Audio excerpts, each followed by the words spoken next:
Em uma madrugada, luzes estranhas sobrevoam uma floresta inglesa com 2 bases militares. Uma equipe sai para investigar e encontra sons estranhos, animais agitados, uma luz que flutua pela floresta e um estranho objeto pousado em uma clareira. 2 noites depois, oficiais do comando entram na floresta para investigar uma luz incomum e encontram árvores quebradas e queimadas e marcas de pouso no chão. Ao seguirem a luz, outras luzes se aproximam deles. Como se não bastasse a natureza do acontecido, não se trata de qualquer floresta ou qualquer época. O ano é 1980 e a Guerra Fria ainda está se desenrolando. As instalações locais são usadas por militares americanos para armazenar secretamente armamento nuclear. Para construir uma imagem do que aconteceu, precisamos examinar aspectos que vão do que foi relatado e registrado na floresta à própria estrutura da defesa britânica. Apelidado de Roswell britânico, é o caso ufológico mais famoso do Reino Unido. Este é o incidente da floresta de Rendlesham. Desde seus primeiros passos, a humanidade depara-se com episódios incompreensíveis que inspiram estranheza e temor. Mesmo nos dias guiados pela ciência, alguns permanecem sem explicação, desafiando a compreensão de quem tenta solucioná-los. Tentar esclarecê-los pode nos levar aos limites do conhecimento e da própria natureza humana. Se tiver coragem, dispa sua mente de superstições e prepare-se para uma visita ao desconhecido. Eu sou Eduardo Oliveira e este é o Podcast X. Rapidinho. Antes de começar, eu quero pedir para você seguir o Podcast X na plataforma onde você está ouvindo, provavelmente o Spotify. Se for mesmo o Spotify, já deixa aquelas 5 estrelas marotas na avaliação e já dá uma olhada na pergunta que está nesse episódio. As imagens desse episódio estão lá no nosso Instagram, @podcastxbr. Além do Instagram, nós temos também um sub no Reddit, procure por Podcast X, tudo junto. Agora sim, vamos para o episódio. Eu espero que seja tão interessante para você ouvi-lo quanto foi para mim escrevê-lo. Depois passa lá no Insta e conta para mim o que você achou. Se quiser, pode enviar também o seu feedback, como os nossos antepassados faziam, via e-mail, contato.podcastx@gmail.com. Bom episódio para você! A maior parte dos relatos de OVNIs envolve apenas luzes no céu, é feita por civis e raramente existe algum relato independente ou registro de alguma forma que possa dar mais credibilidade ao caso. Então, quando se fala de questões concretas, esses casos podem ser descartados facilmente como ilusões de ótica, erros de identificação de fenômenos naturais, satélites, aeronaves, balões meteorológicos, etc., ou simplesmente fraudes. Eu mesmo já ouvi várias vezes na região onde eu moro e em viagens pessoas dizerem que viram algo não identificado no céu, mas nunca apresentaram algo que pudesse comprovar o que relataram, embora eu já tenha recebido relatos independentes, inclusive de algo que eu mesmo vi. Mas quando um objeto pousa próximo a 2 bases militares importantes que secretamente armazenavam armas nucleares no ápice da Guerra Fria, é testemunhado por cerca de 80 militares e é feita uma investigação pelo governo, a história é diferente. Conhecido internacionalmente como Incidente da Floresta de Rendlesham, o caso desse episódio aconteceu nos últimos dias de 1980 e é um clássico da ufologia. A floresta de Rendlesham é uma grande floresta de pinheiros de 15 km² a noroeste de Ipswich, em Suffolk, Inglaterra. Os arredores são palco de acontecimentos ufológicos há muito tempo, com pescadores vendo bolas de fogo verde emergindo do Mar do Norte e tendo estranhas bolhas na pele. Nos limites da floresta, há 2 das mais importantes bases aéreas da Força Aérea Real, a RAF, Bentwaters, ao norte da floresta, e Woodbridge, que se estende pela floresta do oeste e é cercada por ela em sua maior parte. As instalações militares da região há muito são conhecidas pelo emprego de tecnologias avançadas. Por exemplo, na base de Baldsey, no eixo Woodbridge-Bentwaters, os ingleses desenvolveram um radar e Orford Ness foi por muito tempo uma instalação de pesquisas secretas. Os experimentos com o codinome Cobra Mist levaram a avisos de que navios que se aproximassem demais da costa poderiam sofrer algum tipo de interferência. Desde a Segunda Guerra, elas eram muito utilizadas pela Força Aérea dos Estados Unidos, a USAF, e na época do ocorrido estavam sob supervisão da Organização do Tratado do Atlântico Norte, a OTAN. 12.000 homens serviam nas bases, que contavam com aeronaves A-10 Thunderbolt II, criadas para atacar colunas soviéticas de blindados. Havia armas nucleares lá, o que só foi admitido pelo governo mais de 10 anos depois. Com o fim da Guerra Fria, Bentwaters e Woodbridge foram fechadas. O caso se inicia em 26 de dezembro de 1980, com uma patrulha perto do portão leste de Woodbridge relatando luzes descendo na floresta por volta de 3 da madrugada. Acharam que fosse uma aeronave com problemas e entraram na floresta para investigar. Lá, viram um objeto metálico brilhante com luzes coloridas. Ao tentarem se aproximar, o objeto se moveu entre as árvores e os animais em uma fazenda próxima ficaram agitados. Há um ponto importante e controverso envolvendo essa noite: o relato de um objeto triangular pousado na floresta. Falaremos sobre ele mais adiante. Pouco depois das 4 horas, a Suffolk Constabulary, a polícia local, foi chamada e os policiais disseram que só conseguiram ver as luzes do farol de Orford Ness, a quilômetros dali, na época um dos mais brilhantes do Reino Unido. Após o nascer do sol, os militares retornaram a uma pequena clareira perto do limite leste da floresta e encontraram 3 impressões no chão em padrão triangular e marcas de queimaduras e galhos quebrados em árvores próximas.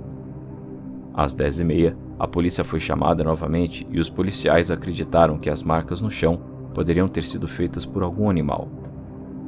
As luzes eram um assunto das conversas na base e o tenente-coronel Charles Holt, subcomandante de Woodbridge, registrou que algumas luzes foram vistas e ignorou o assunto, tentando se livrar do problema.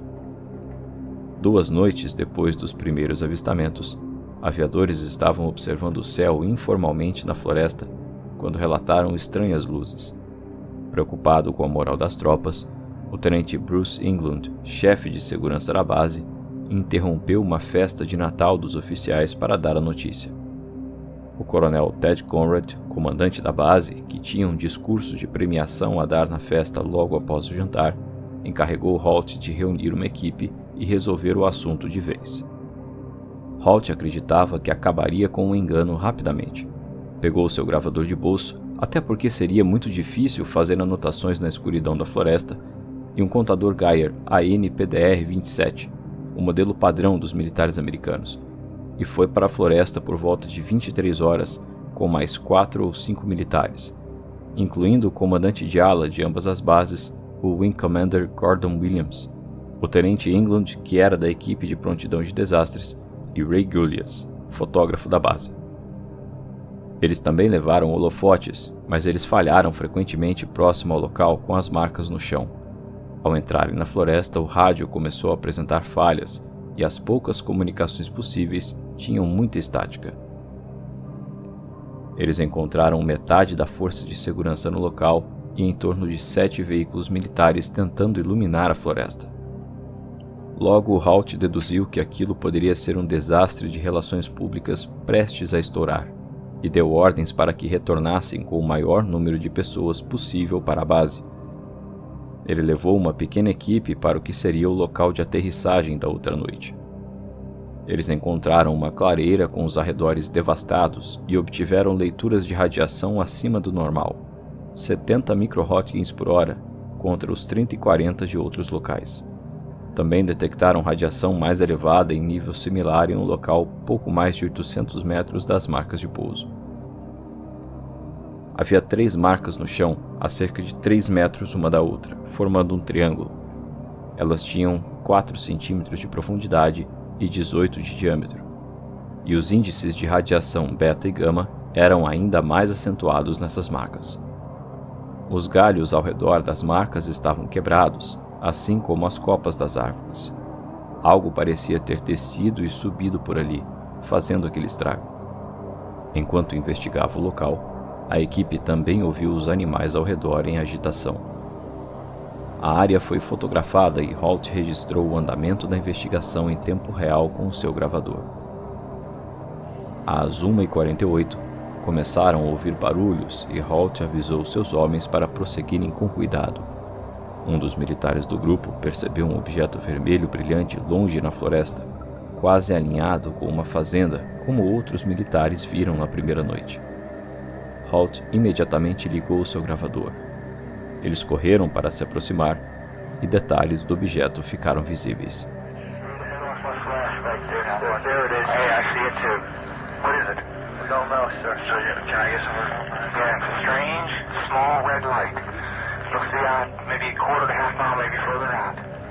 Segundo Holt, ele era oval e laranja avermelhado.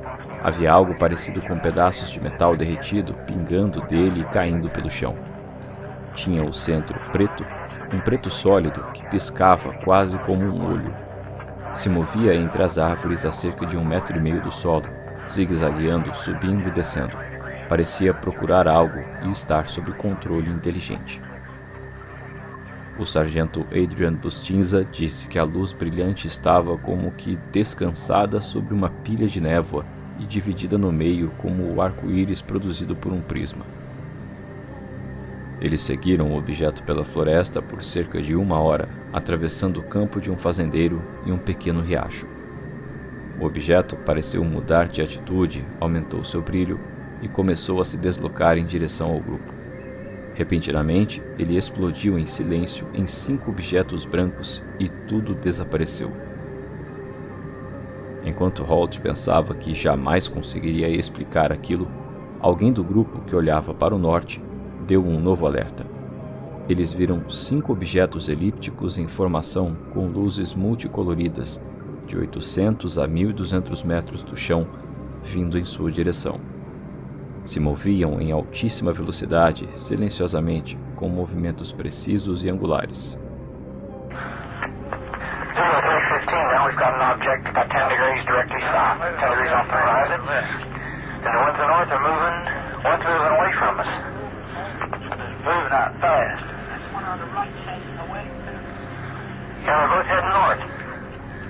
Algumas testemunhas relataram que esses objetos lançavam feixes de luz para a área de armazenamento de armas da base, onde havia armamento nuclear. Todos estavam muito assustados. 2 objetos se afastaram, um deles rumo ao norte. Ao mesmo tempo, outro aproximou-se do sul, reduziu sua velocidade, sobrevoou os militares e pairou sobre eles. O objeto jogou um feixe de luz próximo aos pés dos homens. Ninguém se mexeu. Estavam profundamente abalados. Holt afirmou que jamais havia visto algo parecido e que, da mesma forma que o objeto apareceu, ele sumiu. Tudo havia terminado. Na hora, Holt pensou que isso acabaria com sua carreira.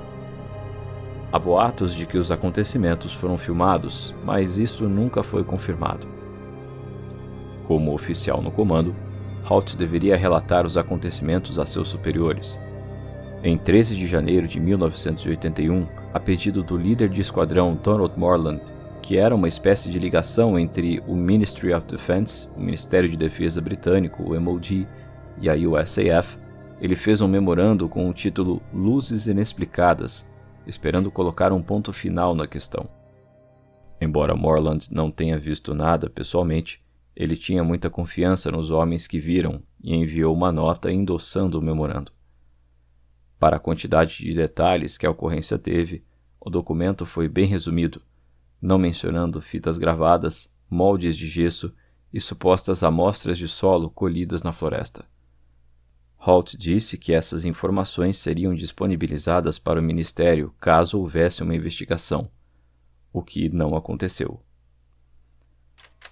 1. Nas primeiras horas de 27 de dezembro de 1980, aproximadamente às 3 horas, 2 patrulheiros da Polícia de Segurança da USAF viram luzes incomuns próximas ao portão traseiro da base da RAF Woodbridge. Achando que uma aeronave poderia ter se acidentado ou sido derrubada, eles pediram permissão para sair para investigar. O chefe de voo em serviço respondeu e permitiu que 3 patrulheiros prosseguissem a pé. Os indivíduos relataram ver um estranho objeto brilhante na floresta. O objeto foi descrito como sendo metálico em aparência e triangular em forma, com aproximadamente de 2 a 3 metros na base e aproximadamente 2 metros de altura. Iluminava toda a floresta com uma luz branca. O objeto em si tinha uma luz vermelha pulsante no topo e luzes azuis nas bordas inferiores. O objeto estava pairando ou pousado em pernas. Quando os patrulheiros se aproximaram do objeto, ele manobrou por entre as árvores e desapareceu. Neste momento, animais em uma fazenda próxima ficaram agitados. O objeto foi avistado rapidamente, aproximadamente 1 hora depois, próximo ao portão traseiro. 2. No dia seguinte, 3 depressões de 1,5 polegadas, 3,8 centímetros de profundidade e 7 polegadas, 17,8 centímetros de diâmetro, foram encontradas onde o objeto foi avistado no chão. Na noite seguinte, 29 de dezembro de 1980, radiação foi procurada na área. Leituras de 0,1 mHz foram encontradas com picos de radiação nas 3 depressões e no centro do triângulo formado pelas depressões. Uma árvore próxima tinha leituras moderadas, 0,05 a 0,07, no lado em direção às depressões. 3. Mais tarde, uma luz vermelha parecida com o Sol foi vista pelas árvores. Movia-se pela região e pulsava. Em um ponto parecia soltar partículas brilhantes e então se separou em 5 objetos brancos separados e então desapareceu. Imediatamente depois, 3 objetos parecidos com estrelas foram notados no céu, 2 ao norte e 1 ao sul. Todos estavam a cerca de 10 graus do horizonte. Os objetos se moviam rapidamente em movimentos agudos angulares e tinham luzes vermelhas, verdes e azuis. Os objetos ao norte pareciam ser elípticos por monóculos 8x12, então transformaram-se em círculos completos. Os objetos ao norte permaneceram no céu por 1 hora ou mais. O objeto ao sul foi visível por mais 2 ou 3 horas e lançava um feixe de luz de tempos em tempos. Vários indivíduos, incluindo o que assina, testemunharam as atividades nos parágrafos 2 e 3. Note que as datas mencionadas no memorando estão incorretas. Essa confusão pode ser explicada pelo fato de que Holt escreveu a partir de lembranças cerca de 2 semanas após os acontecimentos. Isso teria um impacto importante numa investigação posterior.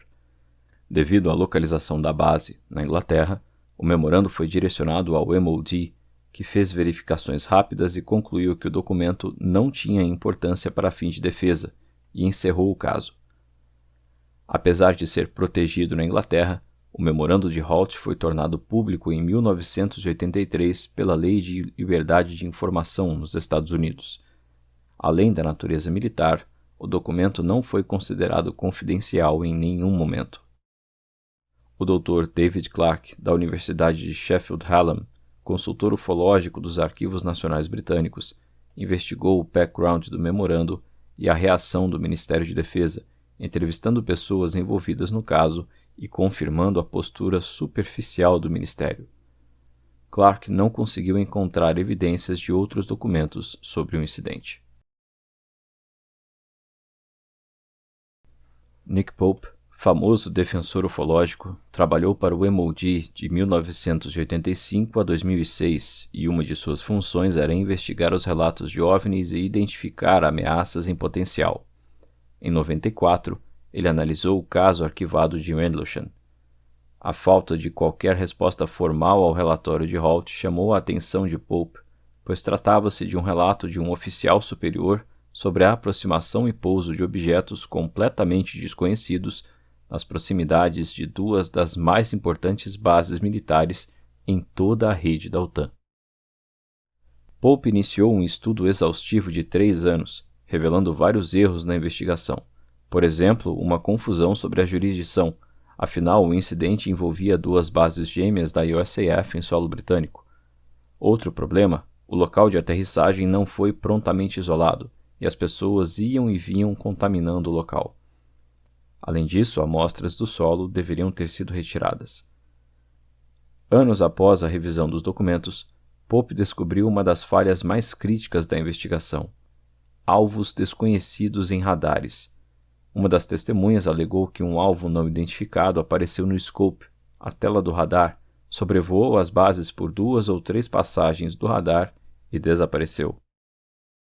A região da Anglia Oriental sempre teve uma cobertura extensa de radar com militares atentos a uma possível invasão pelo Mar do Norte, e o objeto do dia 26 foi detectado. Na base RAF Neathshed, um objeto não identificado apareceu no radar e gerou pânico na sala de controle. Não retornava o sinal e tinha performance superior às melhores aeronaves militares, deixando a tela a uma velocidade incrível. O objeto foi alvo de uma investigação mais profunda. As fitas de radar das bases Neathshed e Watton foram requisitadas 3 dias depois. Notavelmente, quando oficiais de inteligência da USAF visitaram a base para coletar o filme, eles alegaram que um OVNI havia caído na floresta. Disseram que oficiais sêniores de uma base aérea da USAF próxima testemunharam o acontecimento e tinham até visto alienígenas flutuando em um feixe de luz sob a espaçonave. Inacreditavelmente, nem foi dito ao pessoal de radar para manter a informação em segredo. Quando o memorando foi feito, Halt mencionou datas erradas e foram essas as datas verificadas nos registros dos radares. Quando o erro foi percebido, Pope constatou que a fita do radar havia sido destruída. A investigação original estava irremediavelmente comprometida. Mas Pope foi muito além de levantar as falhas dessa investigação. Em 94, ele entrevistou uma das testemunhas de maior importância no caso, o sargento Jim Penniston, que esteve próximo ao objeto que havia pousado na floresta 2 noites antes da experiência do grupo de Charles Halt. John Burroughs e Bud Parker, 2 militares de Bentwaters fazendo uma patrulha, observaram luzes coloridas sobre a floresta e pediram ajuda. Conforme mencionado no memorando, 3 militares saíram pelo portão leste de Woodbridge por volta de 3 horas da manhã para investigar luzes incomuns na floresta, suspeitando tratar-se de uma aeronave caída. Eles eram o sargento Penniston, o aviador de primeira classe e mais tarde sargento John Burroughs e o aviador Edward Cabansag, este último dirigindo a viatura do 81st Security Police Squadron, o 81º Esquadrão da Força de Segurança da USAF. Bud Parker ficou nos portões. Eles foram de carro até uma trilha, de lá prosseguiram a pé. Ao entrarem na fria floresta, teriam visto o objeto, que teria se movido entre as árvores e agitado os animais de uma fazenda próxima e pousado em seguida. Ao se aproximarem do objeto pousado, o rádio começou a falhar. Penniston incumbiu Cabansag de ficar próximo ao jipe para que ele pudesse se comunicar com a base.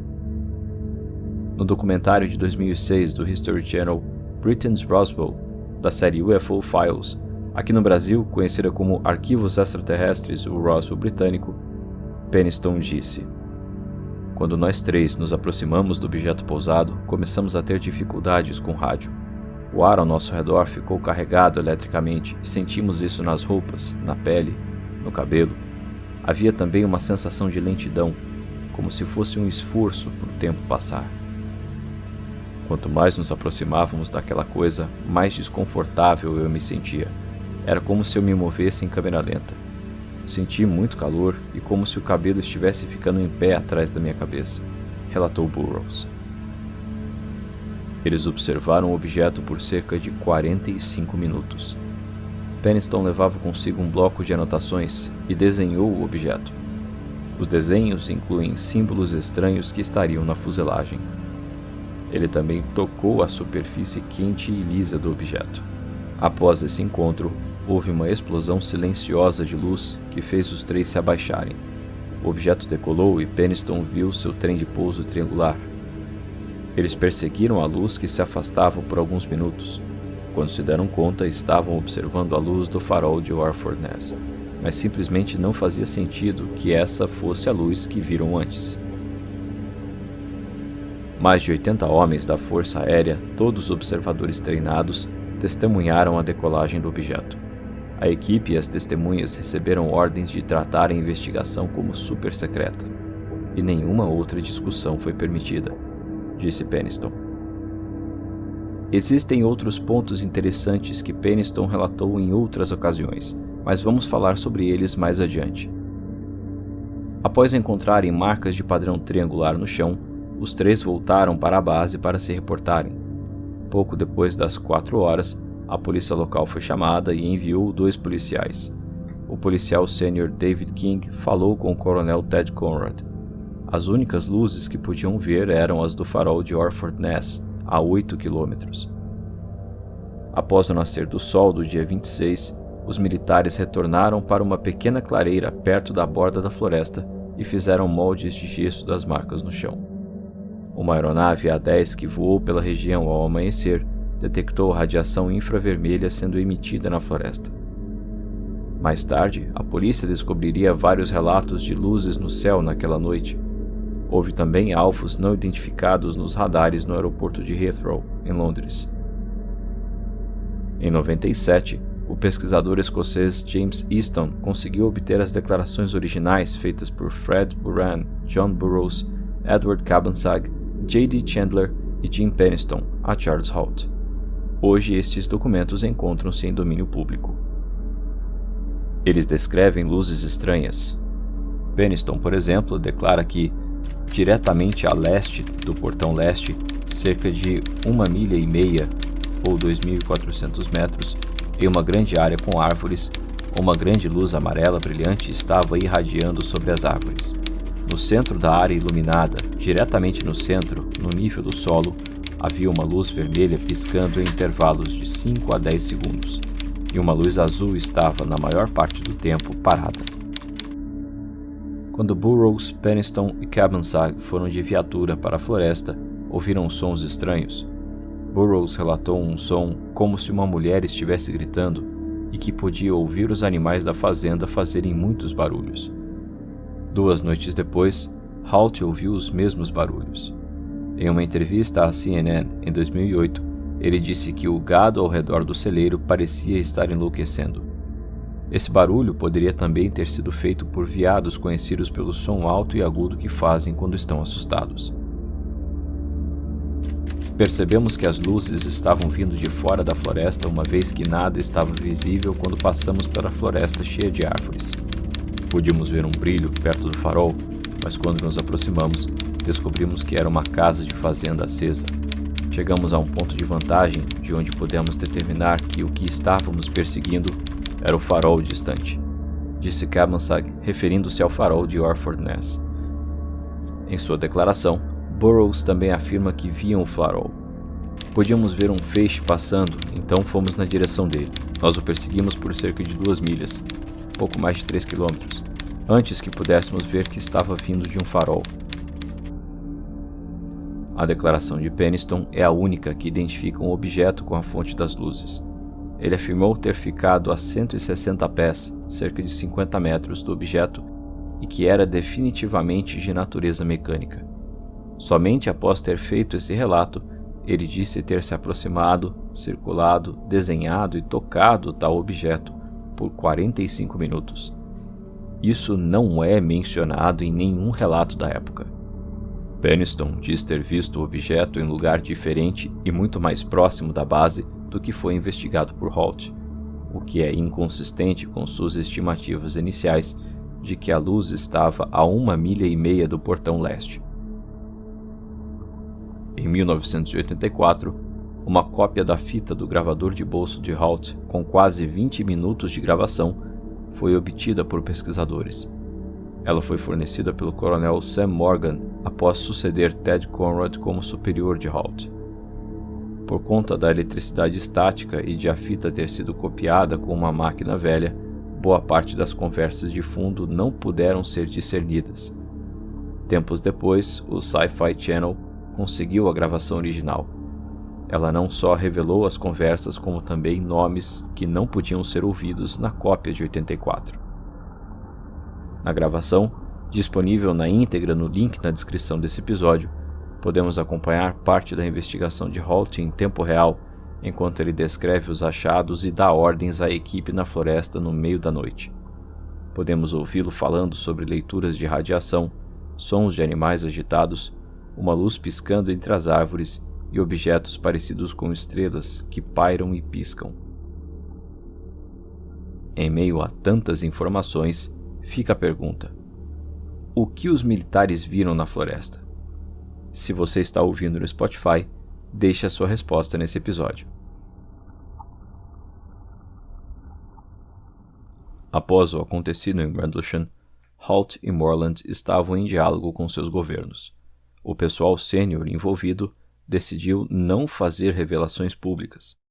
Logo, voos secretos estariam chegando a Bentwaters e Woodbridge. Membros de agências de inteligência americanas estavam envolvidos.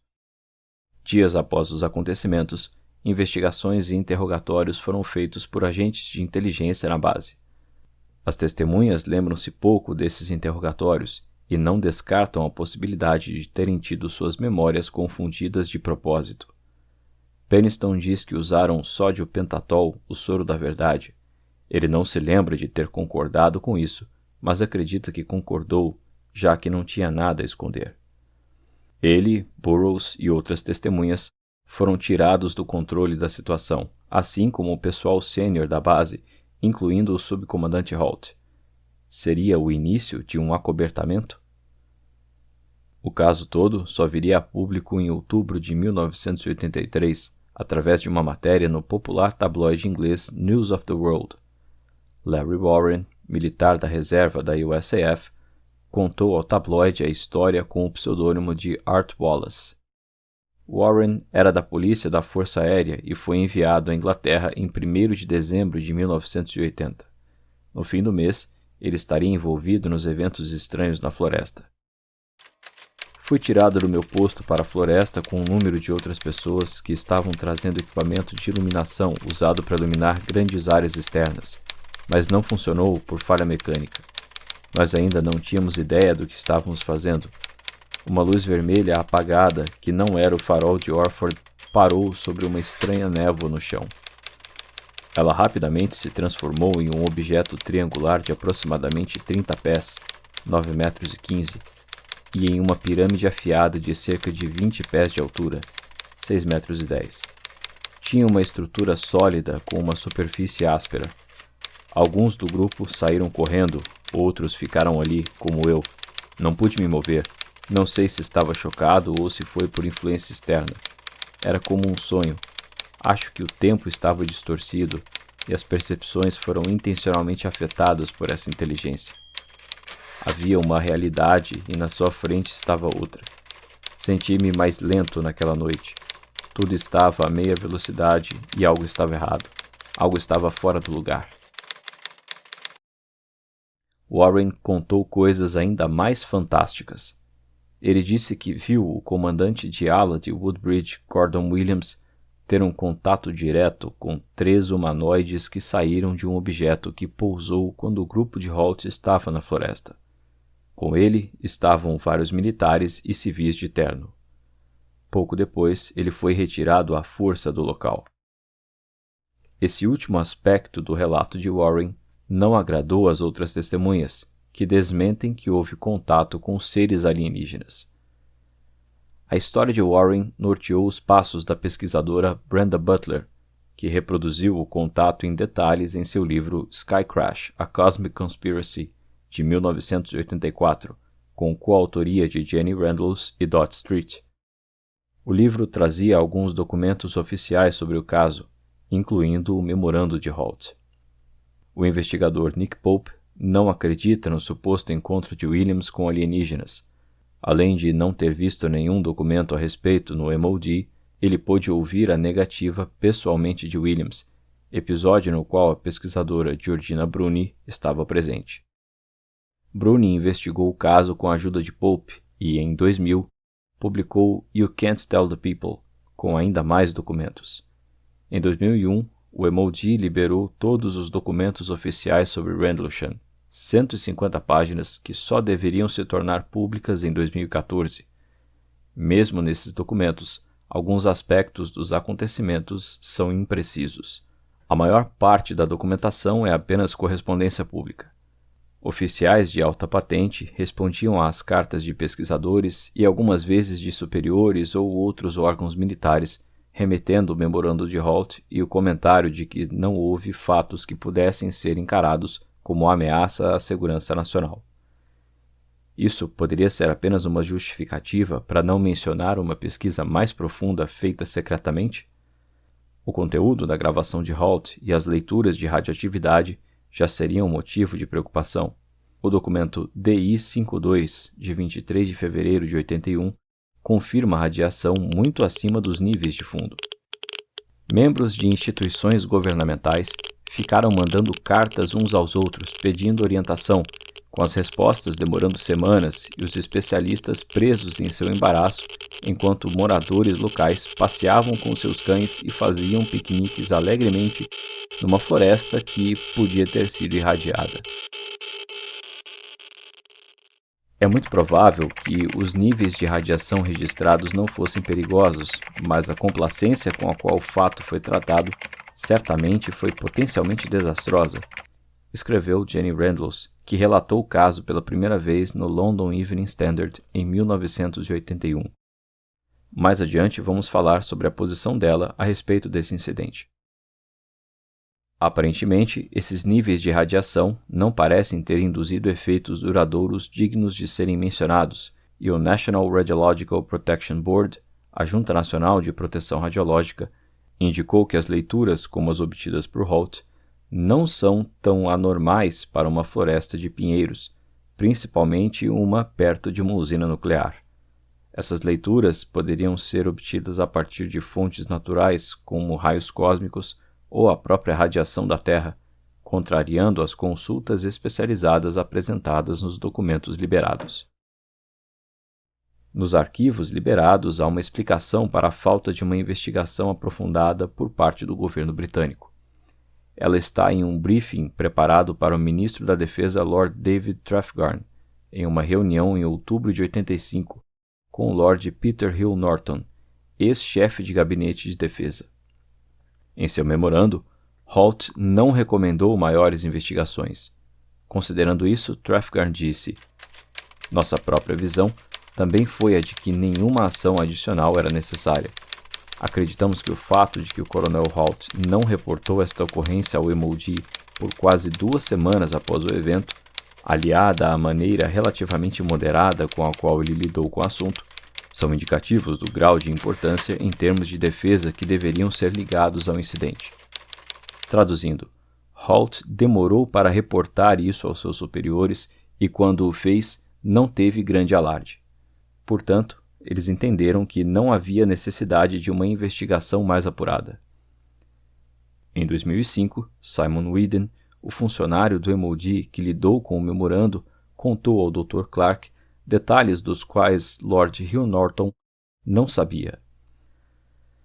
As pessoas da época não ficaram indevidamente alarmadas e não viram isso como um incidente de grande importância.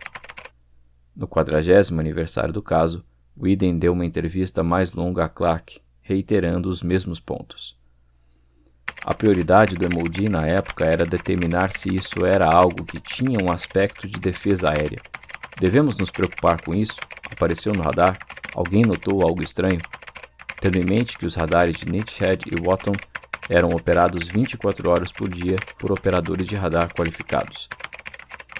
Mas, uma vez que passamos por todas as verificações básicas e descobrimos que não havia nada visto no radar, nenhuma explicação óbvia, nenhuma ameaça óbvia à defesa aérea, decidimos que nenhuma outra ação era necessária. Apesar dos documentos destacarem que não houve contato de radar com possíveis OVNIs, Brenda Butler garantiu o contrário através de um operador de radar civil na estação de Walton, Norfolk. Quanto ao radar de Bentwaters, tal confirmação é bem mais difícil de conseguir. 2 dias após o episódio, segundo um documento de 16 de fevereiro de 81, o comandante da USAF na Europa, o general Gabriel, que por acaso estava visitando a estação, requisitou a entrega das fitas de gravação das leituras de radar dos referidos dias. Ao portal Vigília, Nick Pope comentou: "Eu concordo que é ímpar que as declarações das testemunhas Burroughs, Peniston, Cabansag, Buran e Chandler não foram passadas ao MOD pela USAF. Provavelmente deveriam ter sido, como deveriam as fotografias feitas por Ray Gulyas. Mas eu acredito genuinamente que foram erros administrativos ao contrário de um acobertamento." Sobre a atitude do General Gabriel, Pope disse que esse tipo de gente não visita bases militares por acaso. Tentando explicar o acontecido, o astrônomo amador Ian Ridpath desenvolveu uma hipótese. Seu artigo foi inicialmente publicado no jornal inglês The Guardian logo após a liberação da gravação de Halt. O texto foi reproduzido em muitos sites e debatido por outros pesquisadores. A versão atualizada está em seu site, onde também estão disponíveis muitos documentos sobre o caso de Rendlesham, incluindo os depoimentos das testemunhas e uma transcrição da fita de Halt. Para ele, o que os militares viram foi uma sucessão de fenômenos naturais mal interpretados. Consultando a British Astronomical Association, a Associação Astronômica Britânica, que tradução super necessária, Ridpath descobriu que, por volta das 3 horas da madrugada de 26 de dezembro, um meteoro extremamente brilhante entrou na atmosfera e pôde ser visto ao sul da Inglaterra. Para ele, isso explica o avistamento inicial. As pesquisadoras locais Butler e Street encontraram muitas testemunhas civis de luzes no céu naquela noite. A família Webb, por exemplo, retornava de uma festa em uma estrada pela floresta quando observou luzes flutuantes e parou o carro para olhar. Será que um meteoro ficaria incandescente por tempo suficiente para isso? Por telefone, o astrônomo contatou Vince Thurkittle, um sitiante que morava a cerca de 1,5 km do local dos acontecimentos. Thurkittle não compreendia como a história havia tomado proporções tão assustadoras e afirmou que o que os soldados viram foi apenas o farol de Orford Ness. É importante notar que o farol está quase alinhado com a luz da segunda noite e o ponto de vista dos militares. Logo após a publicação da notícia no News of the World, Ridpath visitou pessoalmente a floresta. Obviamente, depois de tanto tempo, as depressões no solo já não existiam mais, mas Thurkittle garantia ter sido testemunha ocular do que considerava serem apenas tocas de coelhos. As marcas nas árvores teriam sido feitas por lenhadores justamente para marcar as árvores a serem derrubadas.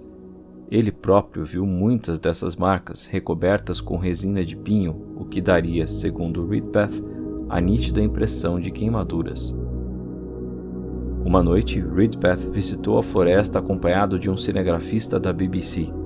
Eles filmaram o farol de Orford Ness piscando por entre as árvores com um forte feixe de luz, pouco acima do nível do solo, já que o local é mais elevado que a costa. Conforme andavam pela floresta, a luz parecia se deslocar entre as árvores. O cinegrafista, antes cético quanto à hipótese do farol, se convenceu.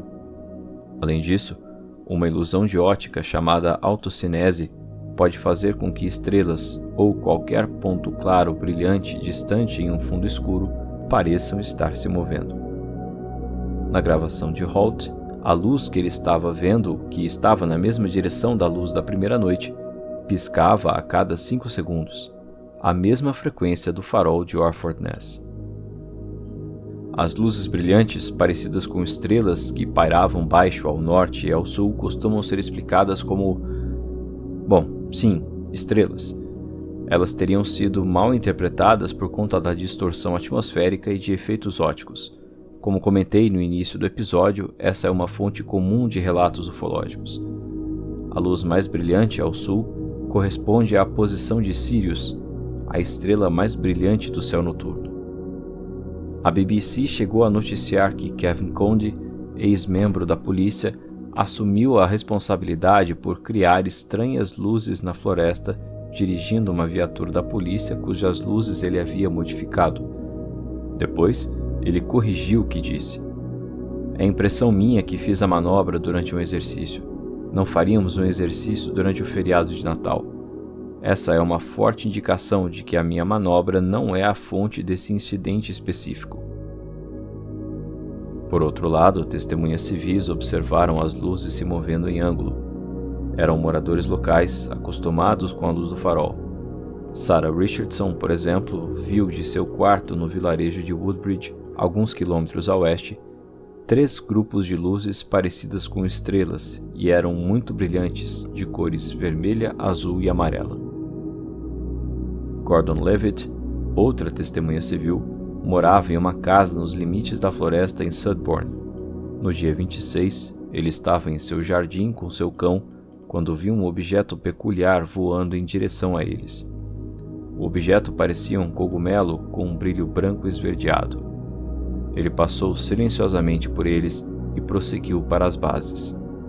Na manhã seguinte, o cão ficou doente e se escondeu no canil, como se estivesse com medo de sair. O animal faleceu após dias de piora.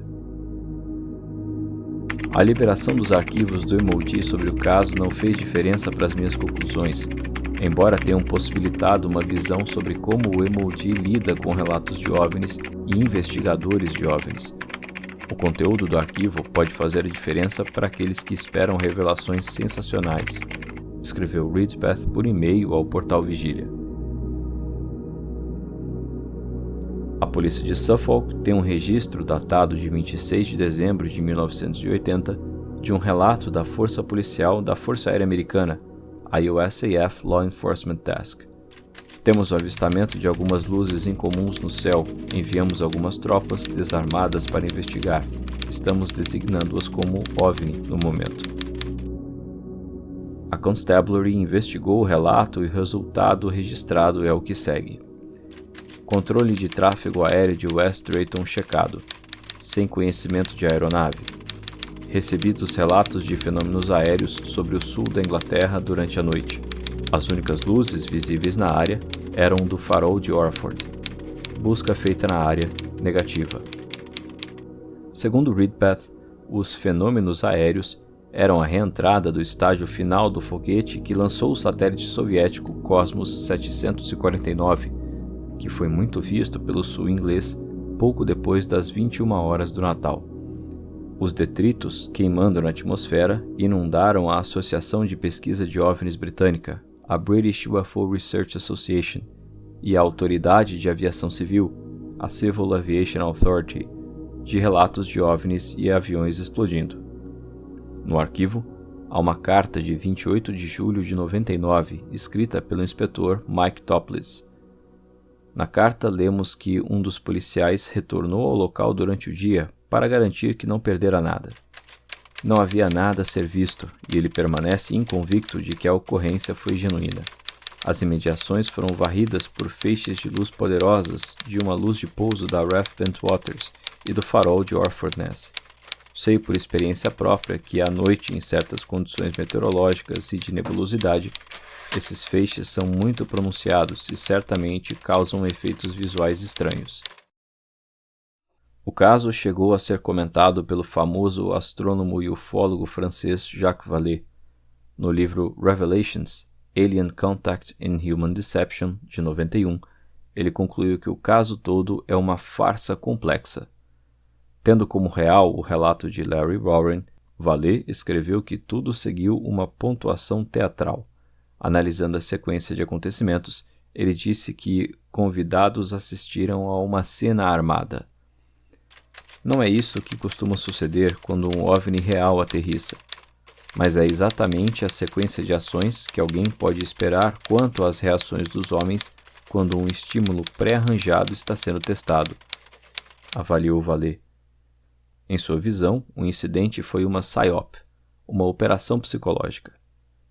Para ele, os militares americanos reuniram equipamentos que se pareciam com discos voadores para testes psicológicos da arte da guerra.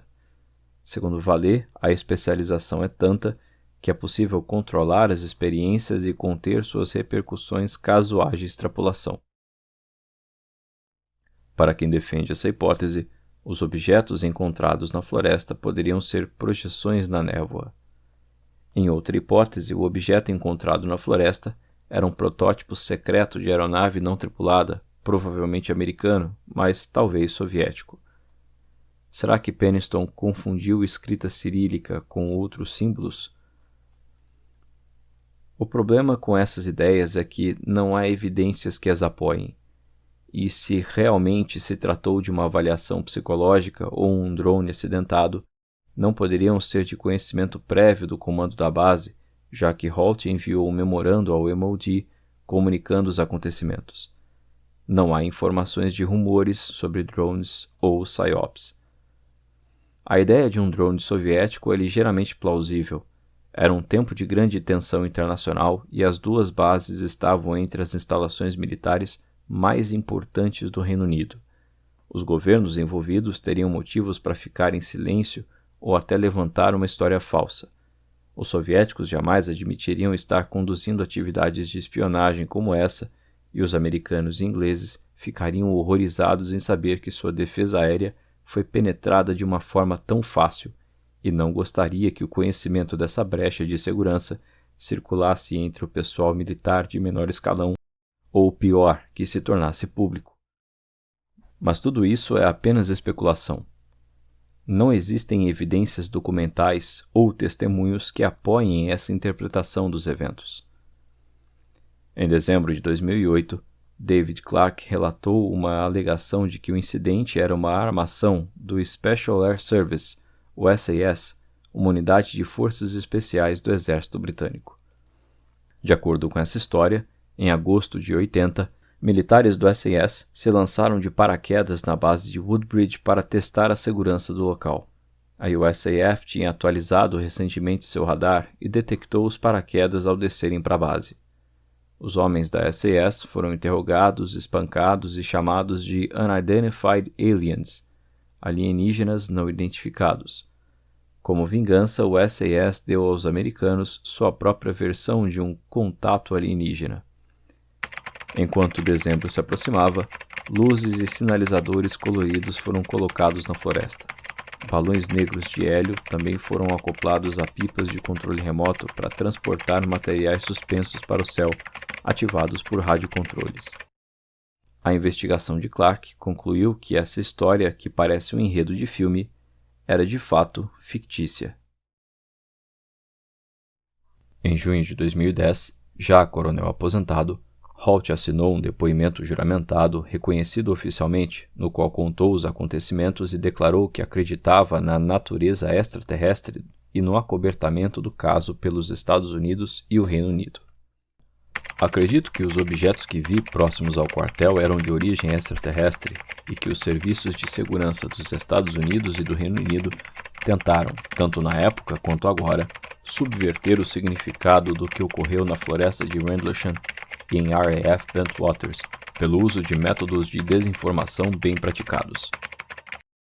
Ele também desmentiu alegações de que ele e seus homens teriam confundido um OVNI com a luz de um farol. Enquanto na floresta de Rendlesham, nossa equipe de segurança observou uma luz que parecia um grande olho de cor vermelha movendo-se entre as árvores. Após poucos minutos, o objeto começou a gotejar algo que se parecia com metal fundido. Pouco tempo depois, ele se partiu em vários objetos menores de cor branca que voaram para longe em todas as direções. Alegações de céticos de que isso era meramente a luz giratória de um farol distante são infundadas. Podíamos ver a luz desconhecida e o farol simultaneamente. O último estava de 35 a 40 graus fora de onde tudo isso estava acontecendo. Comparações feitas entre essa declaração e a fita de áudio encontraram contradições. Em 2010, Ted Conrad deu uma declaração sobre o incidente ao Dr. Clarke. Não vimos nada que lembrasse a descrição do tenente-coronel Holt no céu ou no chão. Tínhamos pessoas em posição de validar a narrativa de Holt, mas nenhuma podia. Em uma entrevista, Conrad criticou Holt pelas alegações em sua declaração. Ele disse que ele deveria sentir vergonha e humilhação pela sua alegação de que seu país e a Inglaterra conspiraram para enganar seus cidadãos sobre essa questão. Conrad também contestou o testemunho de Peniston, dizendo que o entrevistou na época e o sargento não mencionou ter tocado o objeto, e sugeriu que todo o incidente pode ter sido uma farsa. A resposta parcial de Halt foi: Ted Conrad está tendo problemas de memória, está com a cabeça na areia ou continua o acobertamento. Até o filho dele admitiu uma conversa familiar provando o incidente. Pelos anos, Conrad fez afirmações conflitantes sobre os acontecimentos. Primeiro, ele afirmou nunca ter saído para olhar o céu. Então afirmou que nunca viu nada. Aparentemente, ele não se lembra de falar comigo pelo rádio. Lembre Conrad de seu artigo na Omni Magazine, de março de 1983. No artigo, ele descreve o primeiro incidente em detalhes e conclui que aqueles jovens viram algo, mas não sei o que era. Agora ele está sujando os envolvidos. Está bem claro que houve uma confrontação muito intensa com algo na floresta. Conrad quer falar sobre como os aviadores foram então sujeitos a esforços de controle mental, usando drogas e hipnose, por autoridades britânicas e americanas? Sim, Burroughs e Penniston têm questões que se relacionam aos acontecimentos. O artigo mencionado por Halt está na página 115 da revista Omni de março de 1983. O coronel Ted Conrad, comandante da base, se lembra que 5 policiais da Força Aérea viram luzes do que pensaram ser um pequeno avião descendo na floresta. 2 deles procuraram o objeto a pé e encontraram uma grande nave montada em um tripé. Não tinha janelas, mas era guarnecida com brilhantes luzes azuis e vermelhas. Quando eles se aproximaram a 50 jardas da nave, cerca de 45 metros, Conrad narra, ela levitou 6 pés no ar, cerca de 1,80 m, e se afastou. Eles a seguiram por quase 1 hora pela floresta e por um campo, até que ela decolou em uma velocidade fenomenal. Por causa dos relatos feitos por seus homens, o coronel Conrad iniciou uma breve investigação do incidente pela manhã. Ele foi à floresta e localizou um padrão triangular aparentemente feito por pernas de um tripé. Ele entrevistou 2 testemunhas oculares e conclui que aqueles jovens viram algo, mas não sei o que era. Com a persistência do mistério e o interesse do público, em 2005, a Comissão Florestal usou receitas da loteria para criar uma trilha na floresta, apelidada de UFO Trail, a trilha do OVNI. Em 2014, o Serviço Florestal encarregou a escultora Olivia English da criação de uma obra para marcar a trilha. Ela criou uma representação do objeto visto pousado que foi instalada no final da trilha. A obra de aço galvanizado pintado de preto segue os desenhos feitos por Jim Penniston. Em panfletos sobre a trilha, a comissão avisa que não se trata de uma posição da entidade sobre o incidente, e não se responsabiliza por informações a respeito do caso. Tais informações seriam apenas um ponto de partida para quem quer pesquisar mais. Em 1974, 6 anos antes do caso de Rendlesham, após melhorias que lhe conferiram maior potência, o radiotelescópio de Arecibo, em Porto Rico, na época o maior do mundo, transmitia ao espaço uma saudação da humanidade. O sinal foi enviado para o aglomerado estelar M13, com 300 mil estrelas, a 25 mil anos-luz da Terra, na constelação de Hércules. Foram 1.679 pulsos de código binário, que levaram quase 3 minutos para serem transmitidos. Mas por que 1.679 dígitos? 1.679 é o único produto dos números primos 23 e 73. Qualquer inteligência que poderia receber a mensagem procuraria por traços universais, como frequências de elementos químicos, números primos e códigos binários. Como apenas 23 e 73, quando multiplicados um pelo outro, produzem 1.679, o sinal foi arranjado em uma grade de 23 por 73 quadrados para formar representações incluindo numerais, química orgânica, a forma humana, a população da Terra, o sistema solar e o radiotelescópio. Resumindo, o número 1679 é, matematicamente, uma forma de mostrar que existe uma inteligência por trás do sinal transmitido. Isso é importante porque agora chegamos à parte mais sensacional e duvidosa do incidente da floresta de Rendlesham. Supostamente, Penniston teria se aproximado o bastante do objeto pousado para desenhar detalhes em um bloco de anotações.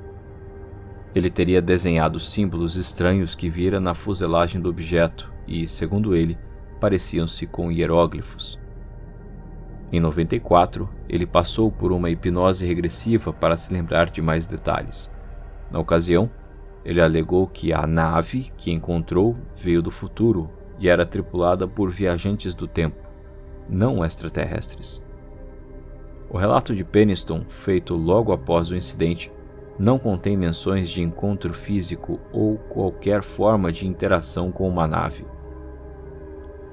Esse relato e os desenhos não estão datados ou assinados e não são o formulário de padrão de declaração de testemunha, o AF Form 1169 Statement of Witness, da Força Aérea. São apenas anotações e desenhos feitos em seu próprio caderno de anotações. Em documentários e reportagens, Penniston mostrou o caderno onde fez os desenhos. A data é de 27 de dezembro e a hora, 00:20, o que não está de acordo com as informações dadas pelas outras testemunhas, mas concorda com o memorando de Halt, que tem as datas erradas. Além disso, ele teria também tocado o objeto. Ao tocá-lo, surgiu uma série de zeros e uns em sua mente, aparentemente sem sentido algum. Ao tirar a mão do objeto, a mensagem terminou. Após isso, o objeto decolou e foi embora.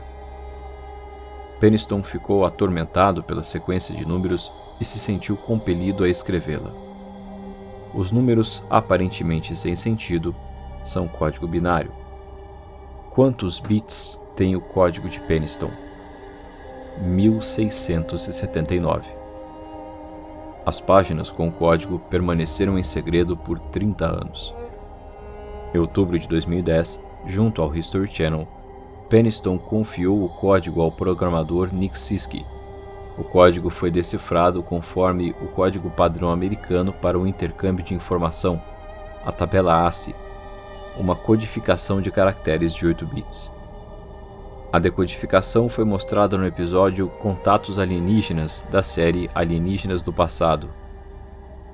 O que parece fazer sentido é Exploration of Humanity, 52 graus, 9 minutos, 42,532 segundos, norte, 13 graus, 13 minutos, 12,69 segundos, oeste.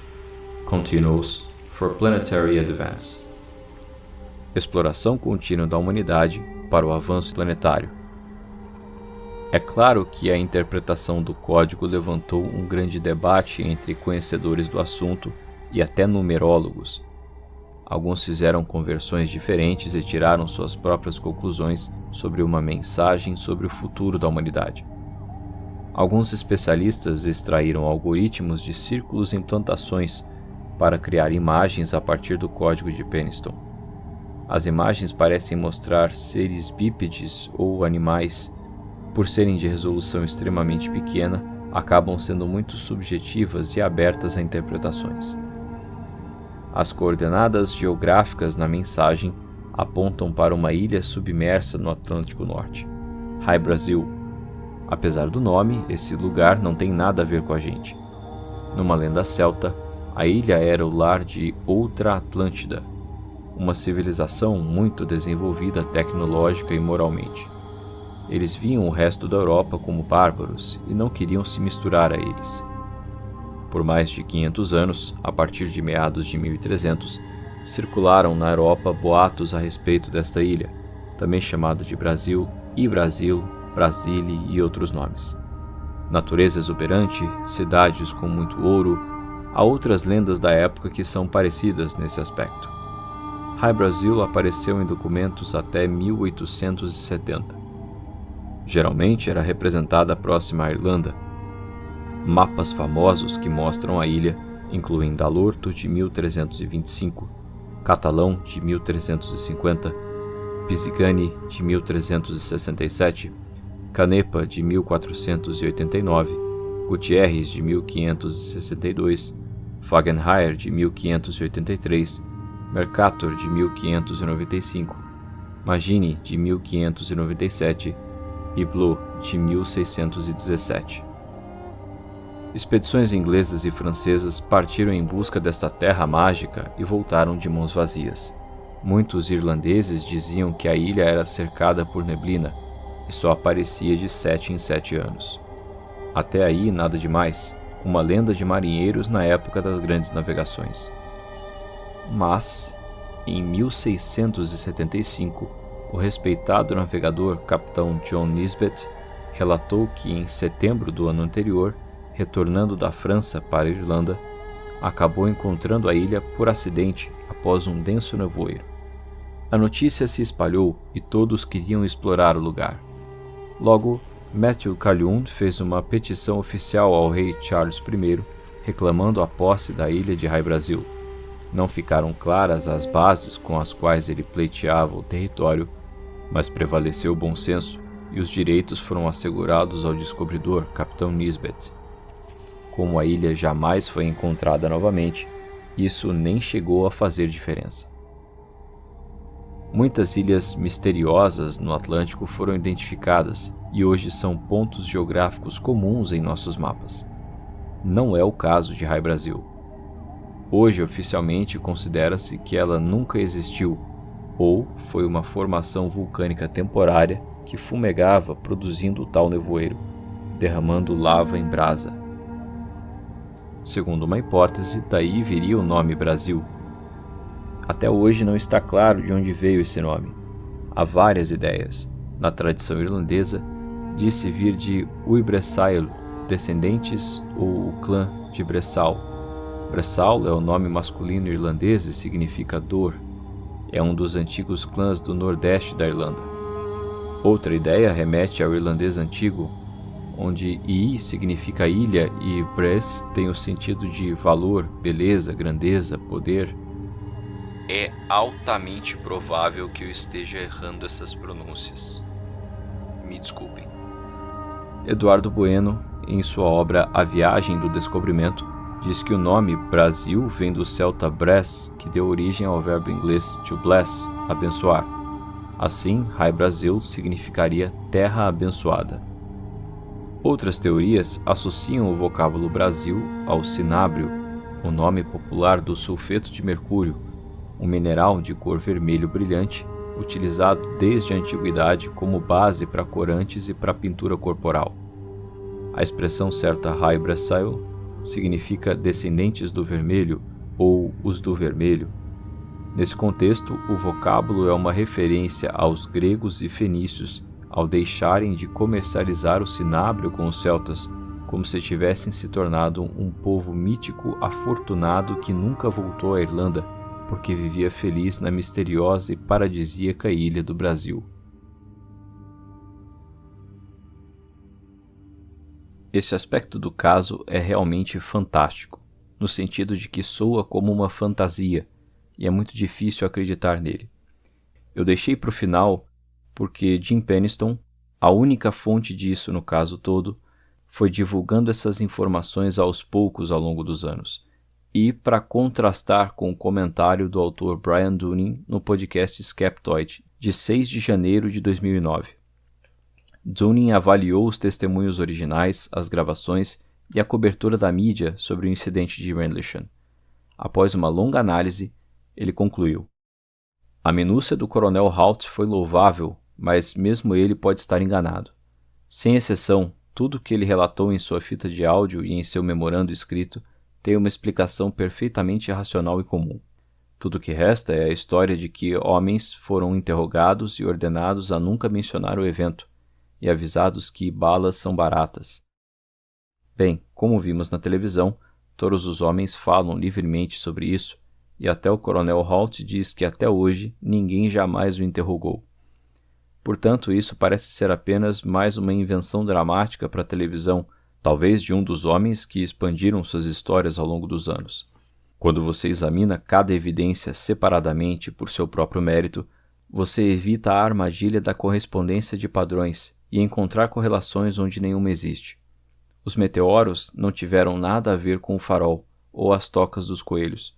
mas quando você ouve as 3 histórias contadas juntas, é fácil concluir, como os militares fizeram, que a luz acima se tornou uma nave espacial alienígena na floresta. Lembre-se sempre, partes separadas de provas ruins não se agregam em uma única evidência boa. Em 2010, Jenny Randles, que escreveu sobre o caso, enfatizou suas dúvidas anteriormente expressas de que o incidente foi causado por visitantes extraterrestres. Embora sugerindo que um fenômeno atmosférico não identificado de origem desconhecida poderia ter causado partes do caso, ela observou: enquanto alguns enigmas permanecem, podemos provavelmente dizer que nenhum artefato não terrestre foi visto na floresta de Rendlesham. Podemos também argumentar com confiança que o foco principal dos eventos foi uma série de percepções errôneas das coisas cotidianas encontradas em circunstâncias menos cotidianas. O que aconteceu na floresta de Rendlesham nas últimas noites de 1980? Mais de 40 anos depois, ainda não há uma resposta definitiva. Documentos e relatos contraditórios podem dificultar a criação de uma imagem sólida, e o caso divide opiniões desde que se tornou público. De um lado, este pode ser um dos exemplos mais fortes de encontros de militares com uma inteligência extraterrestre. Para os que estão deste lado, a sinceridade dos indivíduos envolvidos, incluindo as testemunhas civis independentes, não está em discussão. Com agentes governamentais tentando acobertar o caso, é possível que as pessoas tenham achado melhor revelar os fatos aos poucos por seus próprios motivos. Várias testemunhas disseram que receberam ordens de não falar a respeito e de que contar algo poderia prejudicar suas vidas. Do outro lado, encontramos o alinhamento de uma série de fatores: erros de interpretação das testemunhas, ilusões de ótica, fenômenos naturais, a possível falta de adaptação das testemunhas ao ambiente e os efeitos psicológicos da caça a uma luz estranha no meio de uma floresta na madrugada próximo a armas de destruição em massa armazenadas secretamente. Com uma análise objetiva de cada aspecto do caso, é possível construir um cenário onde cada ponto tem sua explicação conhecida. Também se cogita um elaborado exercício de avaliação psicológica, ou uma aeronave avançada desconhecida pelas testemunhas, talvez até estrangeira. Histórias cada vez mais fantásticas surgindo com o tempo, por vezes em conflito umas com as outras, levantam a suspeita de uma farsa crescente. E você? De qual lado está?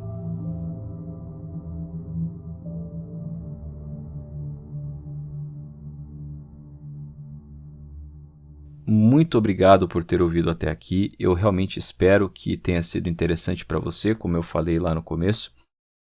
E antes de encerrar, eu quero testar a retenção e o engajamento.